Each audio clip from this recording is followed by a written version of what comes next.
Marks day 13 of the government shutdown. Yeah, no votes expected today in observance of Columbus Day and Indigenous Peoples Day, and no votes. There are more closures in the district to tell you about as well. Now we have team coverage this afternoon. DC News Now's Mariel Carbo, and she spoke to impacted federal workers earlier today.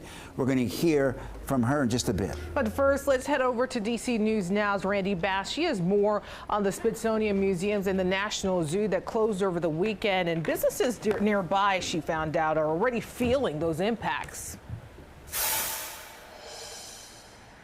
Yeah, on a day like today, normally you'd expect to see thousands of people walking through the zoo's gates. It's a federal holiday, after all, typically a really busy time here in the neighborhood, here in Woodley Park, but not today. The zoo now in the second day of a shutdown.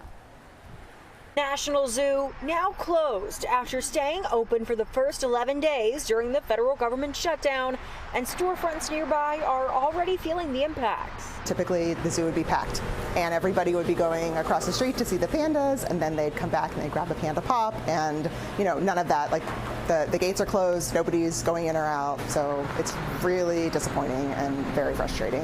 It's bad for business at Baked by Yael, which sits directly across from the zoo's main entrance. There's no one to come here, so the foot traffic is basically non-existent, and we're focusing on our shipping orders and catering orders. Now switching gears and finding a way to make ends meet. But it's not the first time they've had to navigate through tough times, surviving previous federal shutdowns and the COVID pandemic that saw the zoo closed for several months. This is not new to us, but our goal and our priority is basically to take care of our staff, take care of our customers, and just find some way to stay in business, basically. That's the only thing we can do, because we know this will end. And down along the National Mall, those who'd hoped to visit Smithsonian museums concerned about the people who keep things running. These people basically will be without a job and being able to not to pay for their bills. A lot of them, I come over here every day and they're worried about how they're gonna make it over the next month. There are still a few people passing through here along Connecticut Avenue, and that includes zookeepers who are still on the job, still working while the zoo is shut down to make sure the animals are taken care of.